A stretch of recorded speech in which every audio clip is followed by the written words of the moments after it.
Hai semuanya. Berjumpa lagi bareng Mimin Noba di sini.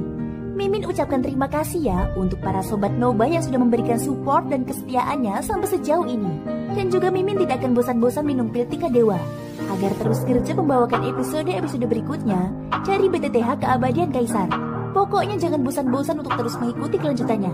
Kalau tidak, Mimin akan membuat kalian tidak bisa tertawa atau menangis. Let's go, mari kita masuk ke dalam ilusi seni radionya.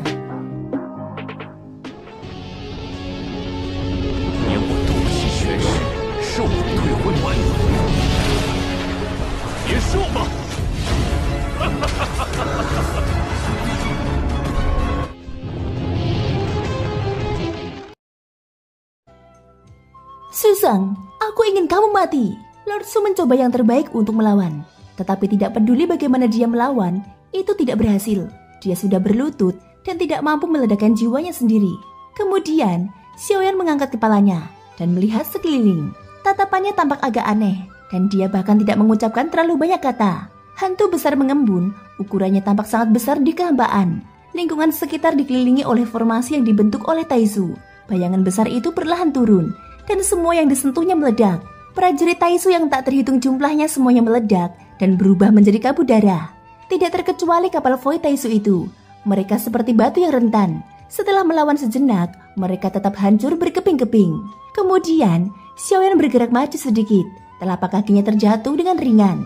Mengikuti gerakan Xiaoyan, hantu besar itu juga melangkah menuju bintang. Bintang-bintang terguncang dengan hebat. Dan ketika bayangan raksasa itu jatuh, ledakan dahsyat bergema dan bintang-bintang itu hancur hingga meledak.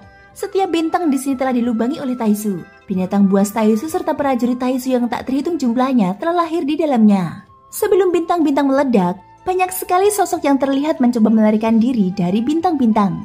Tetapi tidak ada kesempatan yang diberikan kepada mereka. Kecepatan hancurnya bintang tidak memberi mereka ruang.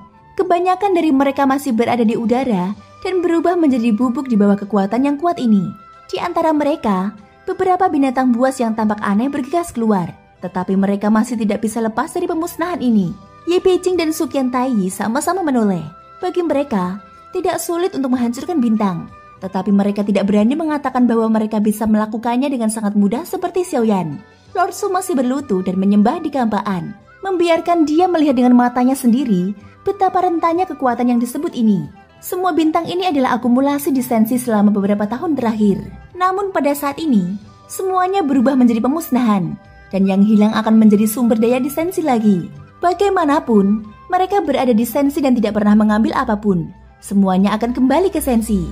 Tidak. Xuan King berlutut di tanah dan menjambak rambutnya dengan panik. Dia tampak gila saat ini. Semua ini adalah kesuksesannya setelah datang ke sensi. Melihat semuanya akan sia-sia, Xuan King benar-benar tidak berdaya. Dia tidak bisa mengendalikan emosinya. Tetapi melihat kekuatan Xiaoyan saat ini, sepasang matanya gemetar. Lord Su dikalahkan. Dia telah kehabisan semua kartu trufnya dan gagal membunuh Xiaoyan. Baru pada saat inilah hatinya dipenuhi penyesalan. Dia telah ceroboh membuat keputusan dan tertipu oleh kekuatan yang dimiliki Xiaoyan. Perang ini terlalu mendadak. Akibatnya, pasukan Taizu yang belum sepenuhnya matang telah dimusnahkan. Sekarang kekalahan Taizu sudah jelas. Keputusan yang dibuatnya sendiri telah menimbulkan bencana besar. Segalanya telah berkembang hingga saat ini. Kekuatan yang dimiliki makhluk tertinggi sensi jauh melampaui ekspektasi Xuan King. Xuan King seharusnya tidak mengundang Lord Su. Tetapi karena desakan hatinya telah membiarkan situasi berkembang hingga saat ini. Selain itu, Lord Su juga kehilangan boneka keabadian fisik setengah langkah tingkat kuno, yang merupakan kerugian besar. Pada saat ini, bayangan raksasa yang mengaum itu adalah sosok yang telah dilihat Xiaoyan berkali-kali, yaitu perwujudan dari teknik Dewa Pembunuh 7 lapis. Hanya saja teknik ini sangat berbeda dari apa yang pernah digunakan Xiaoyan sebelumnya. Tampaknya yang terbentuk bukan sekedar bayangan raksasa, melainkan mengandung kekuatan aturan yang bisa menghancurkan segalanya. Yang dipicu adalah getaran seluruh kehampaan. Seolah-olah betapapun kerasnya benda apapun, ia tidak dapat bertahan. Setelah melakukan semua ini, mata Xiaoyan tiba-tiba menyipit dan melihat ke arah Su Qiantai.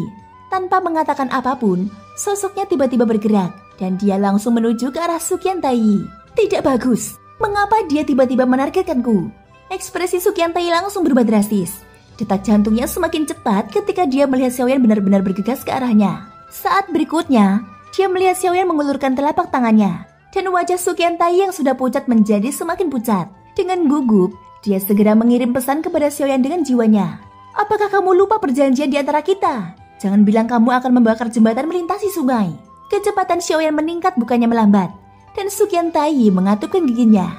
Dia tahu bahwa dia bukan tandingannya. Jadi dia hanya bisa melihat apa yang ingin dilakukan Xiaoyan. Xiaoyan tiba-tiba mengangkat tinjunya. 3 jenis bola api mengelilinginya dan membanting lurus ke arah Suqian Taiyi. Dalam sekejap, serangan itu sudah sangat dekat dengan Suqian Taiyi. Namun itu benar-benar melewatinya. Semua orang termasuk Suqian Taiyi menoleh. Hanya untuk melihat bahwa serangan itu tiba-tiba berhenti. Dan kekuatan tak terlihat benar-benar bersaing dengannya. Saat berikutnya di bawah tatapan terkejut Suqian Taiyi dan Ye Beijing, sesosok cantik perlahan-lahan mengembun di sana. Saat sosok ini muncul, mata Ye Beijing langsung membelalak. Ini, siapa dia? Kenapa wajahnya menyerupaiku? Suqian Taiyi juga melihat sosok yang sama persis dengan Ye Beijing.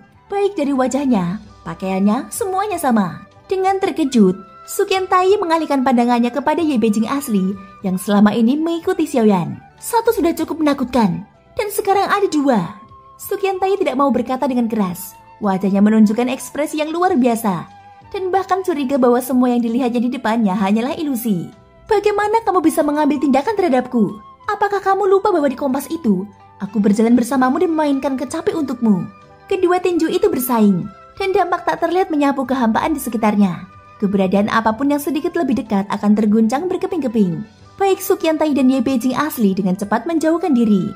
Kekuatan dan ranah kedua belah pihak itu telah mencapai di atasnya. Adapun keadaan spesifiknya, Suqian Taiyi tidak dapat melihatnya. Dia hanya tahu bahwa dia tidak dapat berpartisipasi. Xiaoyan meninju lagi, menghantam Ye Beijing palsu dengan kekuatan aturan yang menakutkan. Tanpa panik, Ye Beijing palsu mengangkat telapak tangannya dan menangkap tinju Xiaoyan dari udara. Suara keras menyambar, dan tinju Xiaoyan benar-benar tertangkap olehnya. Sinar kekuatan ini memang sangat kuat dan berasal dari zaman kuno.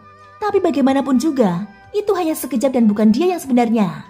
Setelah kata-kata itu jatuh, ekspresi wajah Ye Beijing palsu menjadi sedikit garang, dan senyumannya tampak tidak wajar. Dengan remasan kuat yang tiba-tiba dengan kelima jarinya, tinju Xiaoyan hancur dan meledak. Lalu dia mengangkat kakinya dan menyapu, menendang tubuh Xiaoyan menjauh. Dalam tembakan ke belakang, Ye Beijing palsu melintas di atas kepala Xiaoyan, mengangkat sikunya dan memukul Xiaoyan. Namun sosok Xiaoyan tiba-tiba menghilang dan muncul di belakangnya, mengangkat tangannya dan menunjuk. Kepala Ye Beijing palsu menoleh dengan cara yang luar biasa, dan seluruh tubuhnya mengambil posisi yang sangat aneh. Dia dengan cepat mengulurkan jarinya untuk menyentuh Xiaoyan lagi. Sosok Xiaoyan terlempar ke belakang dan ditembak ke belakang lagi. Ye Beijing palsu itu terus terbang ke arahnya. Sosoknya seperti layang-layang tanpa angin di kehampaan, berkibar tetapi dengan kecepatan yang mencengangkan. Jika dia berada di puncaknya, dia mungkin masih bisa bertarung denganku. Tapi kamu sekarang tertinggal jauh. Suaranya menjadi tidak seperti suara wanita. Bahkan tawanya kadang terdengar laki-laki dan kadang perempuan. Wajahnya berubah dan berubah menjadi wajah pusaran air. Xiaoyan tidak asing dengan wajah ini. Dia telah melihatnya ketika dia meninggalkan dunia iblis kuno. Namun Xiaoyan tetap tidak berbicara. Meski kini ia sadar, kendali tubuhnya tidak ada di tangannya. Rasanya sangat aneh.